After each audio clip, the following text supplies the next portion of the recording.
Good afternoon and welcome to a very special interview show of the Prode. Recently, India witnessed one of its deadliest terror attacks in recent history in Phalgam, where 26 innocent civilians lost their lives. In the aftermath, India took strategic and precise action against terror infrastructure in Pakistan, which has since escalated tensions between the two countries. As India maintains its policy of credible minimum deterrence and strategic restraint, there is a growing need to look closely at the broader nuclear situation in South Asia. The ongoing tensions between India and Pakistan, along with concerns about nuclear safety and control systems, highlight risks that are real but not always fully understood. To discuss these critical issues, we are joined by Dr. Shivani Singh, Research Associate for the Third Nuclear Age Project at the University of Leicester, with her deep expertise in nuclear non-proliferation and disarmament, particularly in the complex and volatile South Asian context. Dr. Singh offers valuable insights into one of the most pressing security challenges of our time. Thank you so much, Dr. Singh, for your time and a very warm welcome to the show. Thank you so much, Ritwaj. It's a pleasure. So I would like to begin the conversation by asking that how do you evaluate the current security landscape in South Asia, especially the ongoing tensions between India and Pakistan, and do allegations like the recent Karana Hills nuclear leak reflect real threats or point more towards misinformation and instability within Pakistan's own nuclear narrative?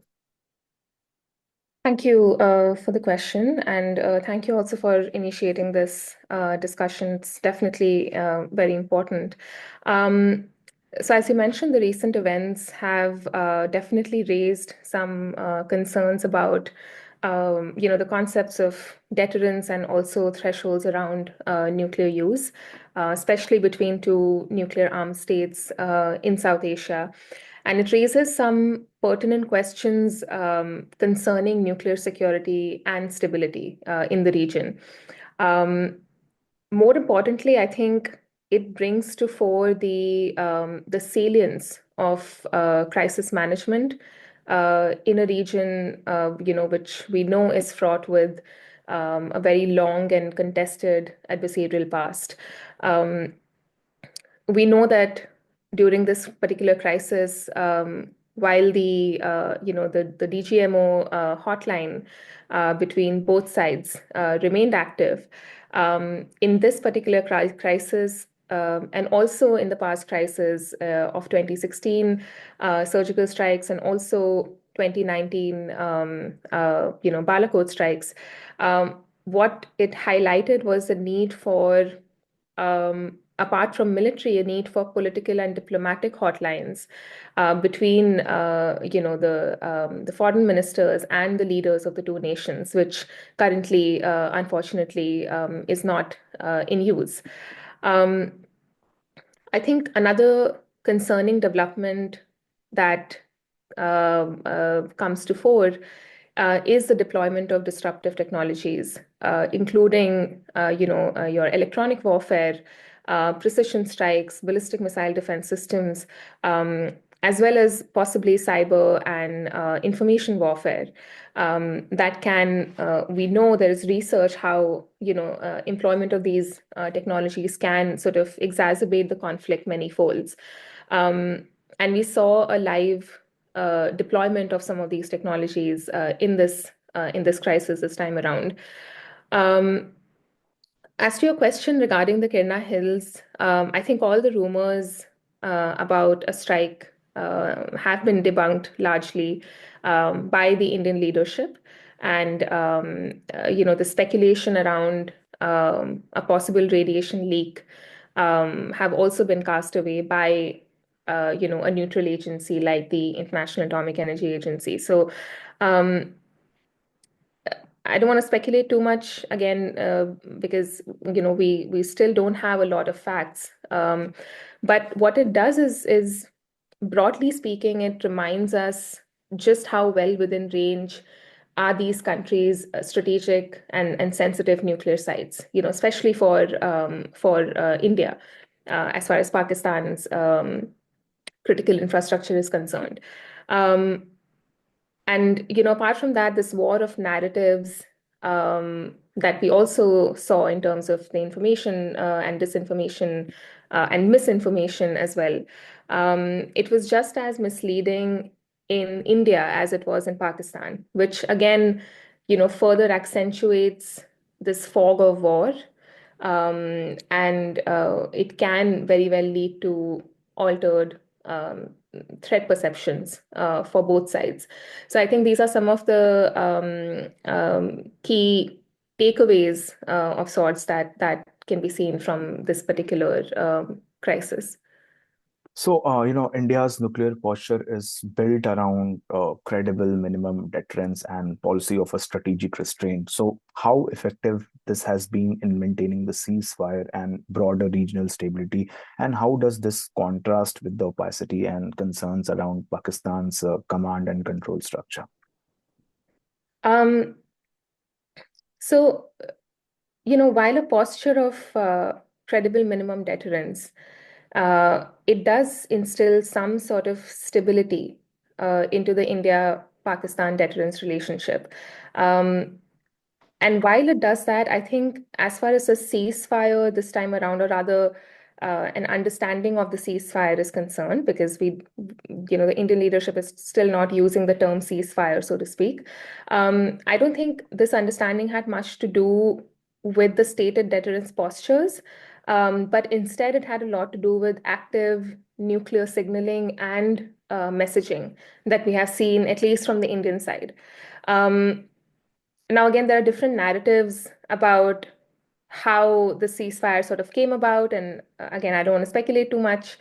Um, but as opposed to India's stated nuclear doctrine, Pakistan's full spectrum deterrence posture doesn't, unfortunately, make things any more certain or stable.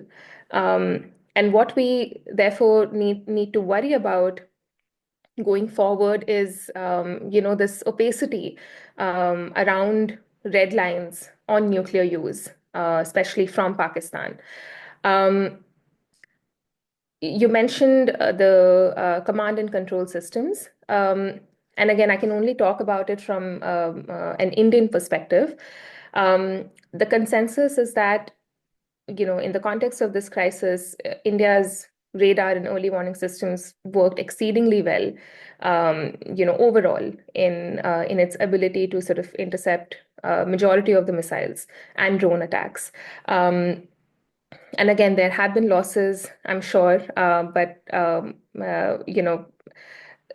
however, again, those are some of the things that will come to fore in the weeks and months going forward.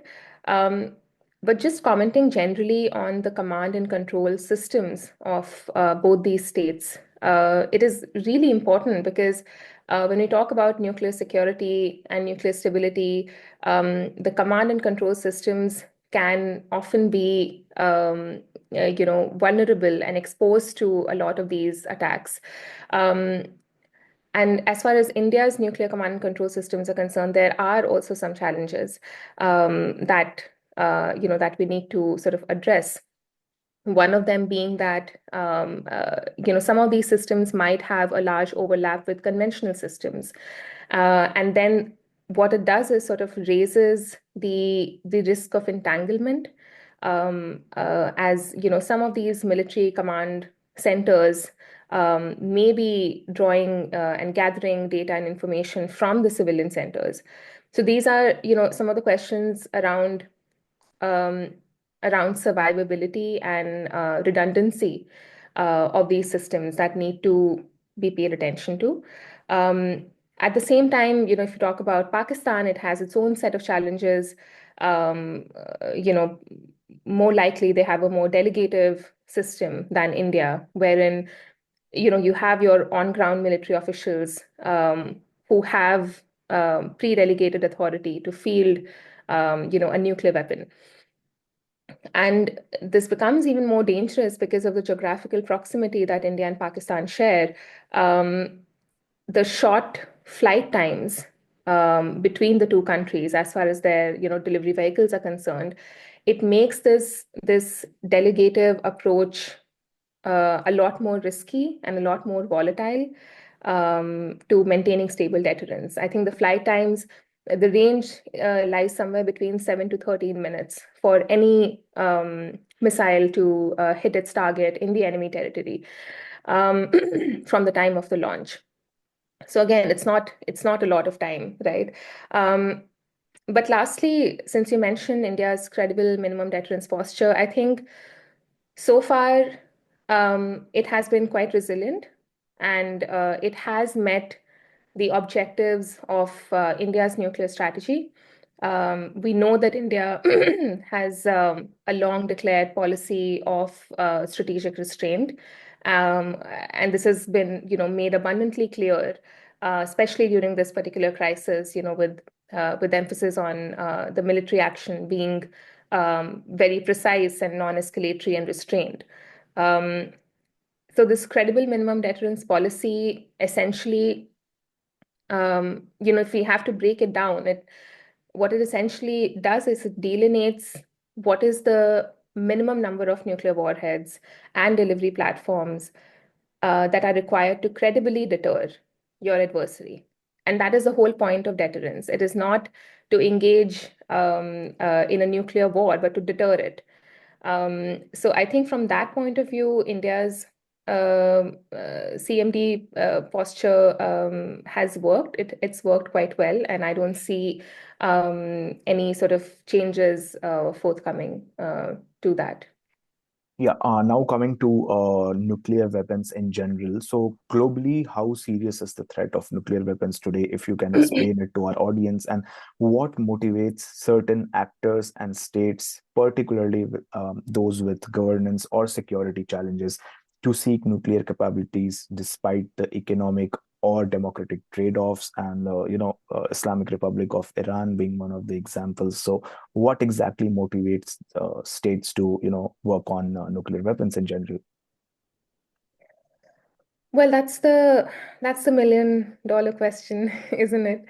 Um, as you mentioned, we have numerous examples of states like Iran and North Korea, which are actively pursuing nuclear weapons despite the dire state of their economy. And same goes for Pakistan, in fact. Um, and we have to sort of understand that there's definitely some allure to this particular class of weapons, not just for the kind of devastation that they can cause, but also what they stand for symbolically. Um, and more important than the nuclear weapons capability, what is more important is to break into that elite club of states, of especially for developing nations, which sort of see acquiring this class of weapon as a shortcut to getting a seat at the table, amongst the P5. Um, so there are these reasons, but then we also cannot ignore the regional security predispositions that states have to account for. And here, whether deterrence theory works or not, it is a matter of another debate, I think. But it still stands to be an open-ended question. Because while you could argue that deterrence theory does not work. But at the same time, what you cannot dismiss is that nuclear weapons do provide a sense of security, no matter how risky or how unstable or how fragile that security may be. It does provide the state leadership with that sense of security. Um, and one thing is your national and your regional security concerns, but even at the global level, given the security environment that we are in today, what we're seeing is a certain decay of global nuclear order institutions, which I think also may be a contributing factor to the growing nuclear desire in Shampa Biswas's words. What she describes as this nuclear desire is, um, what we're witnessing in terms of the lax kind of progress on disarmament, increasing instances of proliferation, and what many have termed an ineffective instrument as far as the NPT is concerned. All of these, this general sort of um, erasure of great power consensus on nuclear stability and security is something that you cannot ignore as far as these states' nuclear desire is concerned. I think obviously the article by Scott Sagan on why states build nuclear weapons and the 3 or 4, I think, models that he provides is a good sort of resource, a good starting point to you know get into a deeper debate about this topic. But yeah, no easy answers, unfortunately. Yeah. So, this growing anxiety about the risks posed by nuclear armed states where non-state actors have been quite significant, including Pakistan. So, how real is the risk of proliferation or misuse in such environments? And what kind of responses or preparedness should states like India and the broader international community consider in order to counter those threats? Um, I think that's a very important angle that you raise about nuclear security, because nuclear security often gets buried under, the larger conversations about strategy and nuclear politics, and nuclear and conventional and nuclear war fighting. Um, and this unauthorized use of nuclear weapons and materials is definitely a grave concern. It is not just about the nuclear bombs, but also dirty bombs or improvised explosive devices or IEDs that can sort of get into the wrong hands. And this risk, again, is not only limited to nuclear materials, but also other radioactive materials like you have your cesium and iridium and iodine and cobalt, and then so on and so forth, which are, some of these materials are widely used for industrial purposes, especially in the medical industry, for example, for cancer treatment. And there have been instances where such radioactive material has ended up, either in a scrapyard or, other unexpected places, which has caused panic. And again, to take India's example, there have been numerous examples, well, not numerous, but maybe like broadly 2 or 3 examples where instances where this has happened. And the general awareness in public about radioactive materials is also quite low, broadly. Um, so, when we talk about nuclear security, in order to prevent such incidents from taking place, a state has to really strengthen its overall nuclear security architecture, which includes multiple stakeholders at multiple levels. And there needs to be a synergy between, the government, the military, the first responders, the medical community, the scientific community, to combat such risks. Um, there's also, this dimension about the physical safety of a nuclear power plant, whether it be a civil or a military nuclear power plant, um, and monitoring the front and the back end of a nuclear cycle, which can also be a source for nuclear proliferation. Um, on a global level, there are definitely are some guardrails that ensure that all nuclear weapon states, as well as states which operate civil nuclear programs, they have to comply with certain rules and regulations. You have your UNSC Resolution 1540, which prevents non-state actors from acquiring, manufacturing, possessing nuclear materials and technology. You have your UNSC Resolution 1373, which addresses the threat of nuclear terrorism. And then you also have your International Convention for the Suppression of nuclear acts of nuclear terrorism, which criminalizes acts of nuclear terrorism. So these are some of the sort of institutions that we have, to regulate the flow of and the export and import of nuclear materials and technologies. which states, whether they are party to the NPT or they are non-NPT member states, have to bring their national regulations and guidelines to be in sync with these international guidelines in order to continue to operate a nuclear fuel cycle in their countries. Yeah, so what exactly international tools, policies, or frameworks are you talking about? And if we look at the examples from other efforts in disarmament, like South Africa, Ukraine, or Latin America, what lessons could apply to the South Asian context? Um, So as I mentioned, as far as instruments are concerned, these are some of the instruments that I listed. In addition to that, you also have your International Atomic Energy Agency, which has really played and it continues to play a very crucial role in nuclear safeguards, with regular verification and monitoring of nuclear facilities, and also monitoring a state's storage of nuclear materials. So to that effect, IAEA's comprehensive safeguards agreement, as well as the full scope agreement, safeguards agreement, is very instrumental in addressing some of these nuclear risks. Um, as far as the disarmament efforts, sort of linking nuclear security to the disarmament efforts, um, and you mentioned, states like South Africa, Ukraine, and Latin American region. Um, See, what we have to understand is that the domestic and international environment under which these countries like South Africa and Ukraine sort of disarmed were very different from the kind of conditions that exist in Southern Asia.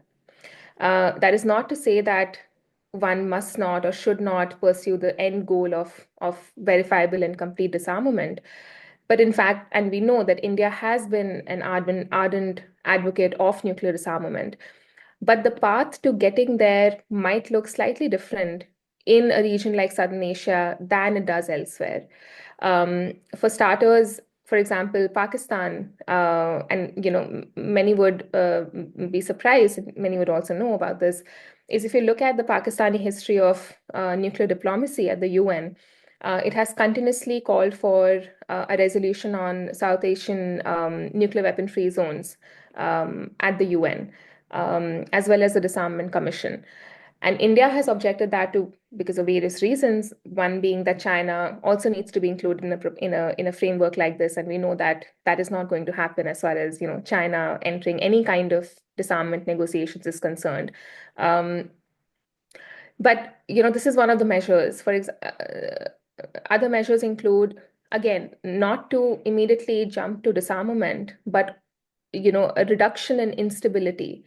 That is also extremely important, as important, I would say, in today's external environment, as is disarmament probably. And what would work better for a region like Southern Asia is to strengthen the confidence building measures that already exist. You have the agreement on non-attack of nuclear facilities between India and Pakistan. You also have, an annual exchange of a list of nuclear facilities between India and Pakistan that happens no matter what crisis is going on, and that has never been suspended. So these are some of the confidence building measures that need to be pursued continuously, persistently, and also probably to also look at how we can expand the scope of some of these instruments. For example, you have the agreement on pre-notification of launch of ballistic missiles between India and Pakistan, and some experts have recommended that probably we should expand that agreement to also include cruise missiles. So these are some of the again, because ultimately disarmament will depend on the prevailing international security environment. It cannot be divorced from that. Um, and globally, if you have to look at measures, we can, brainstorm ways in which countries like India and Pakistan and other, nuclear possessors who are not party to the NPT, what kind of alternate forums can be created to engage some of these states in these negotiations. I think that is also very important to bring all perspectives onto the table. Yeah, so what are the main verification and implementation challenges that come with nuclear disarmament? And are there any innovative international cooperation or oversight models that could build more trust and accountability, considering the current state of accountability at a global stage? If you look at multilateral forums like United Nations, they have been often criticized by various experts for, not being active enough or not being credible enough. So how do you see this? Um, so as I mentioned, I think the most neutral and trustworthy agency in verification has been the IAEA, which has really done a commendable job in verifying nuclear sites and ensuring that there is no diversion from civil to military users of nuclear energy. Um, Currently, if I'm not mistaken, IAEA it relies on physical model of nuclear fuel cycle and related materials, which primarily looks at nuclear materials to detect any kind of inconsistencies or discrepancies between the state declarations of nuclear materials and technology, and sort of match that and confirm that with other information available on the state's record of nuclear materials. So, especially in the case of Iran, if we look at IAEA's role, which has been very crucial in times of crisis, as well as in times of peace. So I think what matters the most is building trust and accountability, but also a consistency of these procedures that take place both in peace and war times.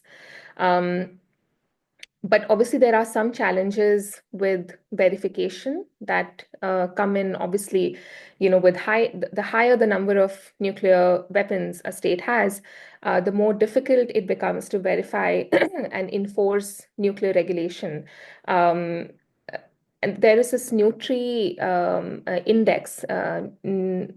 The full form is Nuclear Transparency Index, Nutri Index, which was recently released by BASIC at one of the NPT prep forms, which will essentially complement the IAEA and other technical agencies' work in monitoring a state's commitment to non-proliferation and disarmament. So these are some of the measures that are being undertaken. The other big challenge uh, is that to a certain extent, forget the non-NPT states, even NPT member states, they have to be forthcoming in allowing for these inspections to take place in a free and open and non-discriminatory environment, because to a certain extent, a lot of these inspections and monitoring processes are voluntary. Therefore, it is important to build the kind of trust between regulators and the state officials, and building a certain personal rapport becomes very important. That is where you make a difference on a ground level, on a more people to people level. I think so. When we're looking at a bird's eye view of some of these measures, it's also important to look at the ground reality and the ground implementation and operationalization of some of these instruments and regulations that we have in place. Yeah, so I would like to, conclude the conversation by asking that, India has long maintained a no first use policy. So is NFU still a very credible and useful doctrine in today's security environment? Also, where do you see the future going forward in the India-Pakistan conflict? Do you see a possible nuclear escalation from either sides or through non-state actors arising from Pakistan? I think India's NFU has been quite resilient and should not be changed, and neither is the government looking to change it. There's obviously a lot of noise around, how we should be adapting some of our, stated declaratory postures. But I think ignoring all of that, in fact, these conversations are happening in the US now about how nuclear doctrines and forces need to be modified so that the stability can be maintained at low levels of nuclear weapons. And this is something that India is already practicing and has been practicing for a very long time, in addition to having two adversarial states on both its fronts. So a declared NFU introduces stability and certainty around nuclear red lines. And for India, obviously, those red lines are very clear. Therefore, keeping an NFU posture, what it essentially does is it shifts the onus of initiating a war onto the other side, the adversary. And under those circumstances, India already possesses a credible second strike capability. So, because what we have to understand is what an NFU pledge indicates. It says that nuclear weapons should never be used. These are only supposed to be instruments of deterrence and at times even coercion, but never war. And it emphasizes that a nuclear war can never be won and it must never be fought, something that was reiterated by Reagan and Gorbachev dialogue in 1985. So I think this is what NFU does for a country like India, and I think it has been resilient, it has stood the test of time, and we should definitely, I think it is enough to respond to any kind of changing regional and global security dynamics.